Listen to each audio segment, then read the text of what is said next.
छत्रपती शिवाजी महाराजांचा पुतळा जो त्यांनी तिकडे राजकोटला सिंधुदुर्ग जिल्ह्यात बांधला होता, उभारला होता, तो सुद्धा पडला. महाराज पण म्हणाले, तुझे अशुभ हात माझ्या पुतळ्याला लावू नकोस, अशुभ हात आहेत तुझे. आणि मग त्यांनी आपल्याची टीका केली की यांच्याकडे यांच्या गाडीला म्हणे चाकच नाहीयेत, असं काहीतरी बोलले. मग मोदीजी, आमच्या गाडीच्या चाकाची पर्वा तुम्ही करू नका. तुमचं जे डबल ट्रिपल इंजिन आहे ना, तुमच्या इंजिनाला भ्रष्टाचाराची चाकं लागली ती पहिली बघा, ती आम्ही आता पंक्चर करणार आहोत. सगळे भ्रष्टाचारांची चाकं लागलेत. मोठ्यात मोठा जो कोणी घोटाळाबाज असेल त्याला पक्षामध्ये घेत आहेत. तरी शेंगडे साहेब, बरं झालं तुम्ही आलात तिकडनं इकडे. आम्हाला वाटलं तुम्ही सुद्धा गुलाबी जॅकेट घालून फिरताय की काय. पण 70,000 कोटीचा घोटाळा केला. कोणी केला? कोण बोललं होतं? भाजपवाले बोलले होते ना. मग आता अजित पवार कुठे आहेत? बरोबर. त्याच्यानंतर जेव्हा मी मुख्यमंत्री होतो तेव्हा माझ्या मंत्रिमंडळात नवाब मलिक होते. नवाब मलिकने अटक केली होती. कोणी केली होती? भाजप. बरोबर आहे. अटक केल्यानंतर माझ्या मागे लागले होते, यांना काढा, यांना काढा, यांना काढा. कशाला काढा? नाही म्हणे यांचा अंडरवर्ल्डशी संबंध आहे, दाऊदशी संबंध आहे. ते आहे फिल्मच, आता आपण ती टाकलेली आहे, बघा तुम्ही आपल्या शिवसेनाच्या साईटवरती, किंवा अशी झाली असेल व्हायरल. देवेंद्र फडणवीस म्हणतात की जे बॉम्बस्फोट झाले होते, त्या बॉम्बस्फोटात ज्यांनी जे सूत्रधार होते त्यांच्याशी संबंध असलेला माणूस आहे आणि आमच्याकडे पुरावे आहेत. मग पुरावा आहेत तर आता काय करायचं? पुरावा की गाडावा? काय करणार त्याला? नागपूरचं अधिवेशन झालं होतं तेव्हा नवाब मलिक नुसते त्यांच्या त्या बाकावरती जाऊन बसले तर लगेच देवेंद्र फडणवीसांनी बाजूला मांडीला मांडी लावून अजित पवार बसायचे त्यांच्या. म्हणजे एका बाजूला एक फुल आहे, दुसऱ्या बाजूला हे दोन हाफ. म्हणजे तो पण अर्धवटच आहे, तो सोडून द्या. पण बाजूला बसलेला माणूस, आता तुम्ही बाजूला बसलाय, काय असलं तर एकमेकाला सांगाल की लगेच काहीतरी पत्र लिहिणार? हा, दोघांकडे मोबाईल असले तरी काय व्हॉट्सअप करणार तुम्ही? आपण सांगतो, एकमेकाशी बोलतो की अरे ते ह्याचं काय झालं रे, बघ जरा, ते बरोबर नाही चाललं तुझं. मग देवेंद्र फडणवीसांनी काय नाटक केलं होतं? अजित पवारांना पत्र लिहिलं की नवाब मलिक यांच्यावरती अमुक अमुक अमुक अमुक अमुक अमुक अमुक अमुक अमुक अमुक अमुक आरोप आहेत. किती आरोप आहेत ते देव जाणे, आणि त्यांना आपल्यामध्ये घेऊ नका. आता नवाब मलिक हे अजित पवार गटाचे अधिकृत उमेदवार म्हणून मुंबईतून निवडणूक लढतायत. मग मला आता दोघांनाही प्रश्न विचारायचा आहे, फडणवीसांना पण विचारायचं आहे आणि अजित पवारांना पण विचारायचं आहे की नक्की खरं काय? कारण अजित पवार म्हणतात की त्यांचा दाऊदशी संबंध असणंच शक्य नाही, त्यांच्यावरचे आरोप सिद्ध झालेले नाही आहेत, आणि आरोप सिद्ध होत नाही तोपर्यंत ते गुन्हेगार नाहीत, ते गुन्हेगार असूच शकत नाहीत. मी त्यांच्या प्रचाराला जाणार.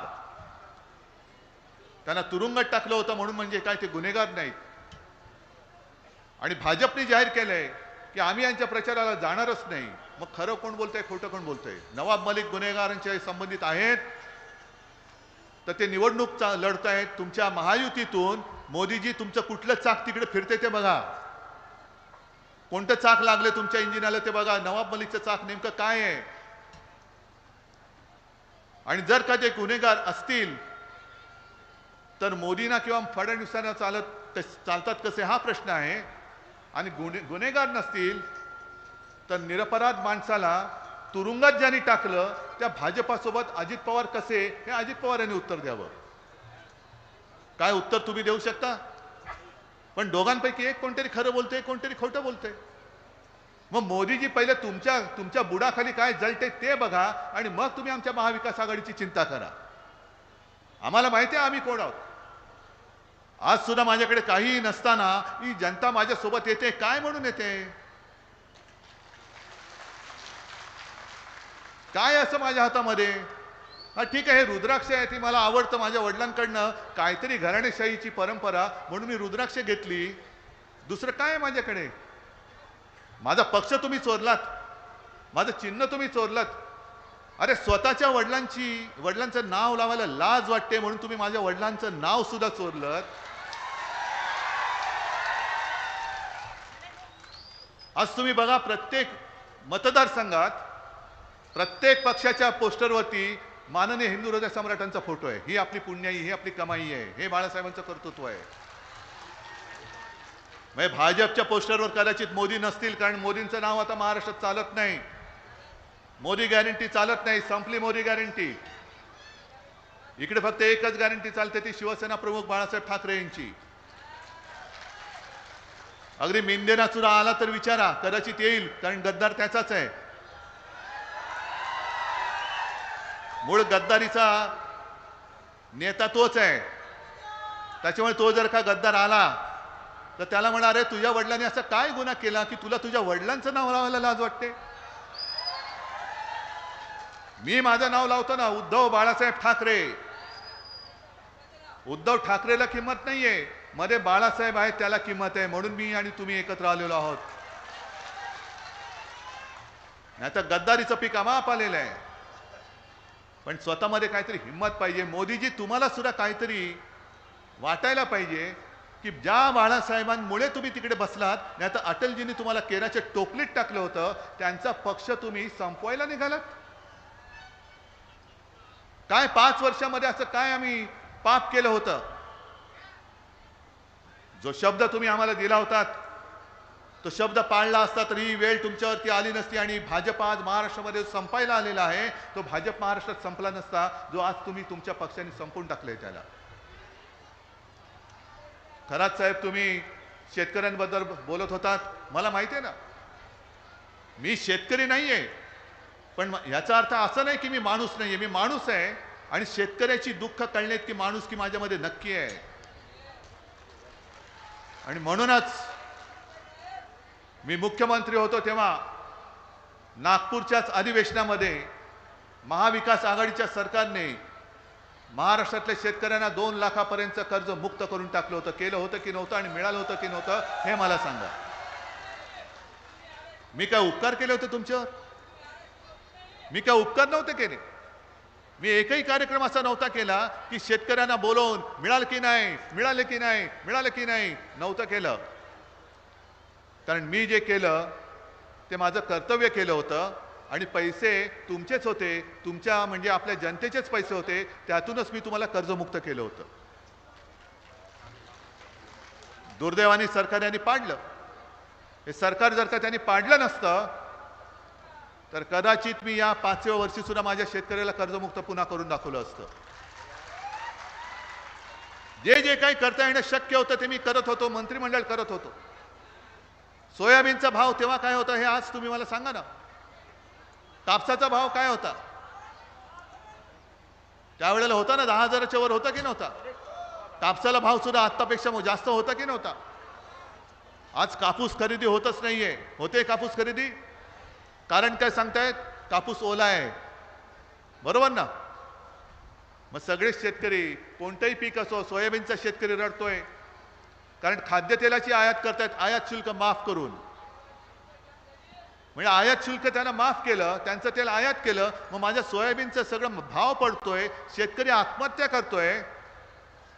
नाही, महाविकास आघाडीला चाकच नाही. काय डोंबल्याची चाकं घेऊन बसताय? कुठल्या देशात, कुठल्या जगात मोदीजी तुम्ही वावरता आहात?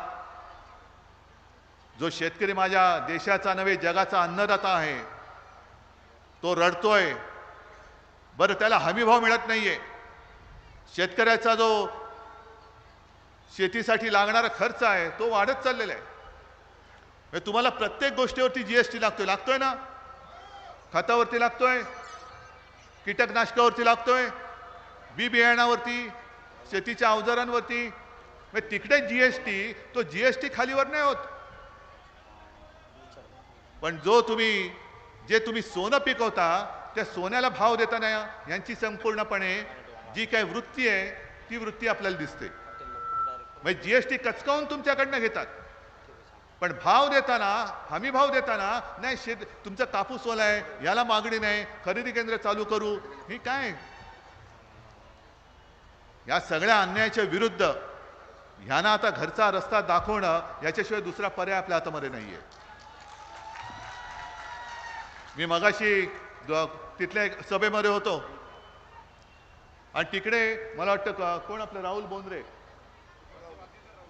नाही नाही, मध्ये येताना आपल्या सभेमध्ये होते ना, त्यांनी तिथे सांगितलं की कचऱ्याचं टेंडर निघालंय तिथल्या कुठला मतदारसंघ आपल्या आधीचा, नाही चिखली नाही हो, चिखलीचं, चिखली नगरपालिकेने कचरा उचलण्याचं टेंडर काढले, कचरा उचलण्याचं टेंडर.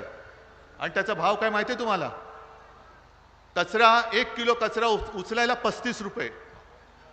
आणि मग त्यांनी सांगितलं की कचरा उचलायला 35 रुपये एका किलोला, आणि सोयाबीन एका किलोला किती? 30 रुपये. बरोबर ना? म्हणजे कचरा, सोयाबीनपेक्षा कचरा जास्त महाग असेल तर घ्या कचरा आणि नेऊन टाका जिल्हा अधिकाऱ्याकडे, द्या आम्हाला पैसे कचऱ्याचे, सोयाबीन जाऊ रे कचऱ्यामध्ये. पण कचऱ्याला जर का माझ्या या शेतकऱ्यांनी पिकवलेल्या सोन्यापेक्षा जास्त भाव मिळत असेल तर हे अख्खं सरकार कचरा कुंडीत टाकायच्या लायकीचे, अख्खं सरकार टाकून द्या कचरा कुंडीत. आज आपण जे काही लढतो आहोत ते महाराष्ट्रासाठी लढतो आहोत. नुसतं उद्धव ठाकरे म्हणून मी लढायला आलेलो नाहीये, माझ्या डोक्यात काहीतरी हवा भरले म्हणून मी आलेलो नाही.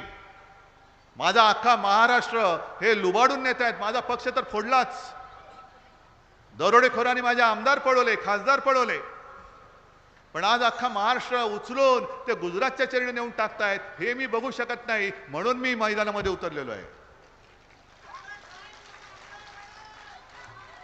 मी मुख्यमंत्री होतो होय, मी मी मी मी का म्हणतो? कारण त्यावेळेला महाविकास आघाडीच्या सरकारने करून दाखवलेलं आहे. आपलं सरकार असताना एक तरी उद्योग गुजरातमध्ये गेला होता?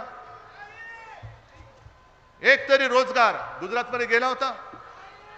उलट करोनासारख्या भीषण संकटात जे मी सांगत गेलो आणि तुम्ही ऐकत गेलात म्हणून तुमच्यामुळे महाराष्ट्र वाचला, माझ्यामुळे महाराष्ट्र नाही वाचला. महाराष्ट्र तुम्ही वाचवलेला आहात.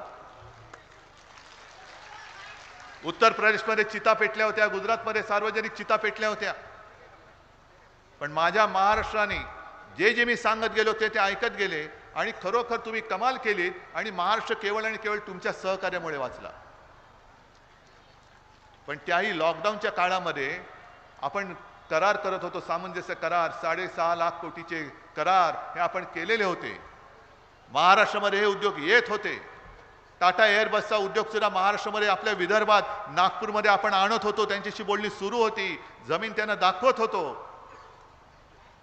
अहो फडणवीसजी, शिवसेनेबद्दलचा आकस, उद्धव ठाकरेबद्दलचा आकस ठीक आहे, पण निदान ज्या विदर्भाने तुम्हाला भरभरून दिलं, द्यायचे होते तेव्हा खासदार पण दिले होते, आमदार पण दिले होते, आणि त्यांच्या आमदारांच्या मुळेच तुम्ही मुख्यमंत्री पदावरती बसला होतात. आणि मी पुन्हा येईन जे बोलू शकलात ते माझ्या विदर्भातल्या लोकांनी तुम्हाला दिलेल्या मतांमुळे बोलत होतात.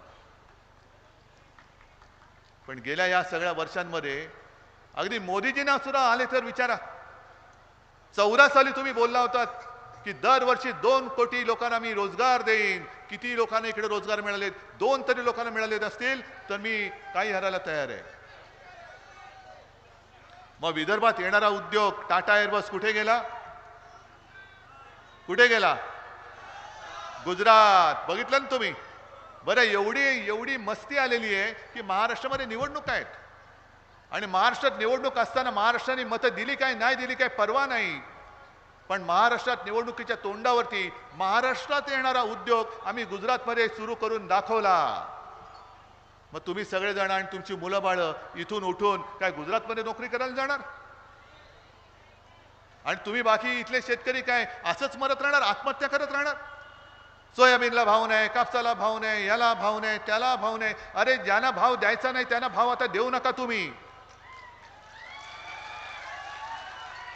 त्यांना भाव द्यायचं बंद करा, त्यांचा भाव पाडा. आणि त्यांचा भाव खाली पडल्यानंतर मग बघा सरपटत तुमच्या पायाशी कशी येतात ते. जी मस्ती होती, मला एका गोष्टीचा अभिमान नक्की आहे. ठीक आहे, बुलढाण्यामध्ये एक निसट्टा पराभव झाला, गद्दाराचं शेपटावरती निभावलं.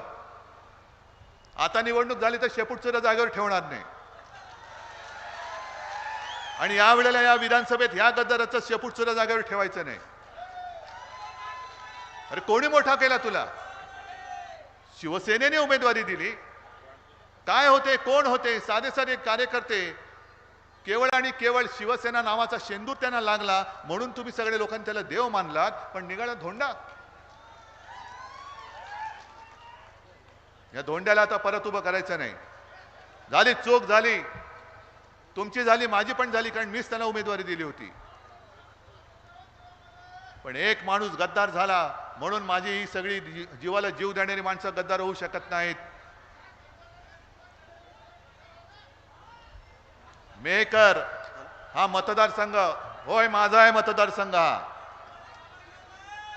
मेकर मतदारसंघ माझा आहे, कारण सातत्याने आपण जिंकत आलेलो आहे. आणि या निवडणुकीमध्ये हे आपल्याला सिद्ध करून दाखवायचं आहे. विषय अनेक आहेत. मग अशी खरात साहेब जो आले होते, रंगात आले होते, पण करू काय, मला पुढच्या सभेला जायचंय. पण प्रश्न त्या व्यक्तीला बरोबर माहिती आहेत. म्हणजे विधानसभेमध्ये तुमच्या प्रश्नाला न्याय मिळवून देण्यासाठी अत्यंत योग्य उमेदवार यावेळेला शिवसेनेने तुम्हाला दिलेला आहे. MIDCचा पत्ता नाही. लोणार सरोवर मी मुख्यमंत्री असताना तिकडे आलो होतो, निधी दिला होता. आता परत जाऊन बघा काय झालं, निधी आला नाही आला का मध्येच कुठेतरी गेला का, यांचे कॉन्ट्रॅक्टर मित्राच्या खिशात गेला. कारण कॉन्ट्रॅक्ट भरपूर काढली, अगदी शिवसेना प्रमुखांच्या नावाने समृद्धी महामार्ग केला, पण आजूबाजूच्या जमिनी कोणी डापल्या, सगळे यांचे बगल बच्चे.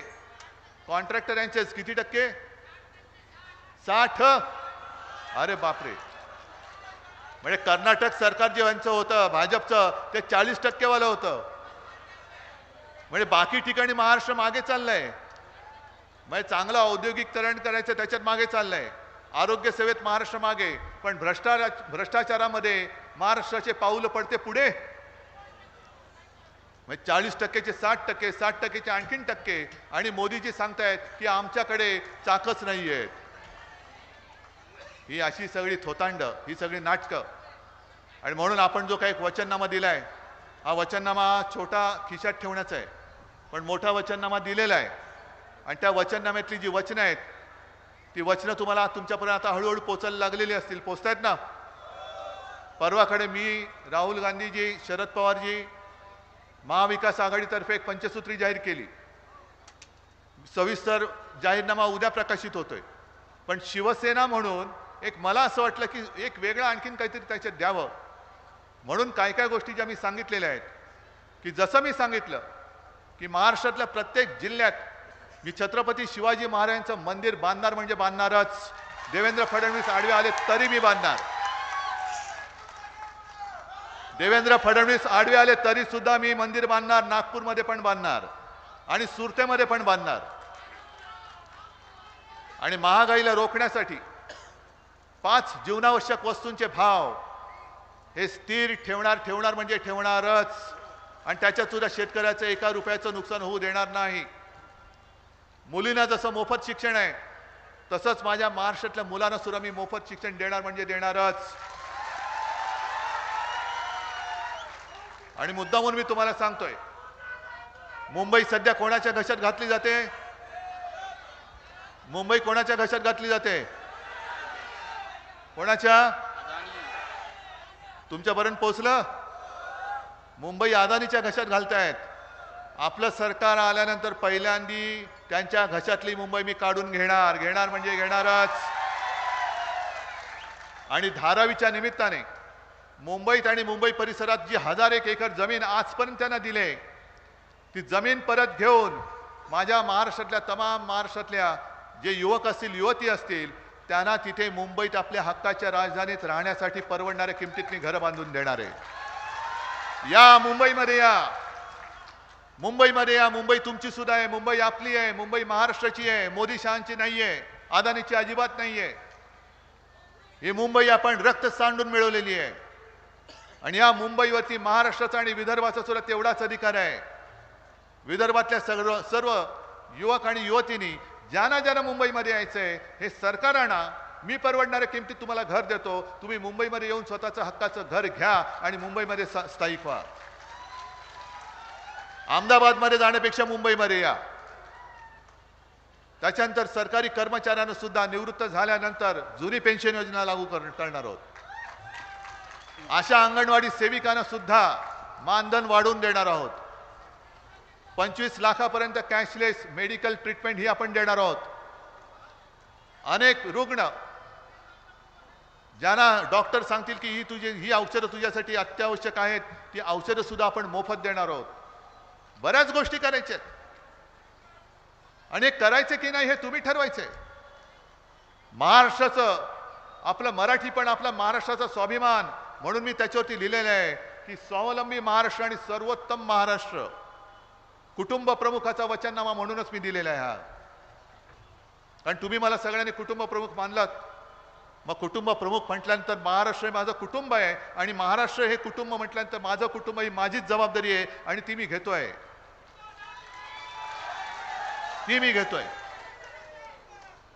आणि या सगळ्या गोष्टी तुम्हाला मी सांगत असताना बोलायचं झालं तर भरपूर बोलता येईल, पण आता बोलण्यासारखं काही नाही. तुम्ही तर सगळं भोगत आलायत, बघत आलायत. या गद्दारींच्या डामडौलाला भूलू नका. मगाशी मला कोणीतरी व्यासपीठावर सांगितलं, एक गद्दार म्हणे काहीतरी हेलिकॉप्टर घेऊन फिरतोय आणि त्यातनं काहीतरी वाटतोय, म्हणजे मस्ती बघा यांची किती. हा खोकेच असणार, दुसरं काय असणार, दुसरं वाटणार का आहे काय? यांच्या डोक्यात काय नाही, यांचं सगळं खोक्यामध्ये आहे. यांचं डोकं रिकामं आणि खोके भरलेले आहेत. म्हणजे एवढे सगळं यांनी कमावून ठेवलंय की शेतकऱ्यांनी जगलं काय मेलं काय, यांच्या पुढच्या पिढ्या ह्या मजेत राहतील एवढे 2.5 वर्ष त्यांनी कमवलेले आहे. पण हे सगळं तुमच्या हक्काचं त्यांनी दरोडा घालून मिळवलेलं आहे. आणि म्हणूनच या विदर्भातून मी तर म्हणेन, मिंदे असेल, भाजपा असेल, नाहीतर अजित पवार असतील, एक सुद्धा उमेदवार त्यांचा आमदार म्हणून निवडून येता कामा नये. एक सुद्धा. शिंगणे साहेब, तुमची मदत मला इकडे पण लागणार आहे आणि प्रामाणिकपणाने तुमचं काम महाविकास आघाडीचे कार्यकर्ते पण करणार आहेत. कारण करायचं तर उघड उघड करायचं, अपक्ष वगैरे उभे करायचे नाहीत. आणि खास करून मी गोपाळरावांना सुद्धा धन्यवाद देतोय, कारण गोपाळरावांची खूप इच्छा होती, थोडेसे आले होते जोरामध्ये, पण शेवटी शिवसैनिक आहे. पण गोपाळराव, ही जागा निवडून आणा, महाविकास आघाडीचं सरकार येऊ द्या, मी तुमचाही मान सन्मान राखल्याशिवाय राहणार नाही. अरे तुम्ही सगळी सोन्यासारखी माणसं आहात. आज मी शून्य असलो तरी शून्याच्या मागे ही ताकद आहे. म्हणून मोदी आणि शहा आज सुद्धा त्यांना जळीस्थळी काष्टीपाशी आणि उद्धव ठाकरे दिसतोय. मोठमोठ्या फौजा घेऊन येत आहेत, बाकीचे मुख्यमंत्री येत आहेत आणि येऊन जाऊन उद्धव ठाकरे, कारण उद्धव ठाकरे एकटा नाही, उद्धव बाळासाहेब ठाकरे आणि त्याच्याबरोबरची ताकद आहे. आणि तुम्ही खरंच देवासारखे माझ्या पाठीशी उभे आहात, म्हणून मला संकटाची पर्वा नाहीये, अजिबात पर्वा नाहीये. हे नातं असंच ठेवा, हा विश्वास असाच ठेवा आणि या विश्वासाला मी तडा जाऊ देणार नाही, ही छत्रपती शिवाजी महाराजांची शपथ घेतो. आणि आपल्या खरात साहेबांच्या विजयाची जबाबदारी तुमच्यावर सोपवतो. निशाणी काय आणि विजय कसा होणार? विशाल. जय हिंद, जय महाराष्ट्र. काल परवाकडे बुलेट ट्रेनचा पूल सुद्धा कोसळला. पुरावा की गाडावा? काय करणार त्याला? नागपूरचं अधिवेशन झालं होतं तेव्हा नवाब मलिक नुसते त्यांच्या त्या बाकावरती जाऊन बसले तर लगेच देवेंद्र फडणवीसांनी बाजूला मांडी लावून अजित पवार बसायचे त्यांच्या.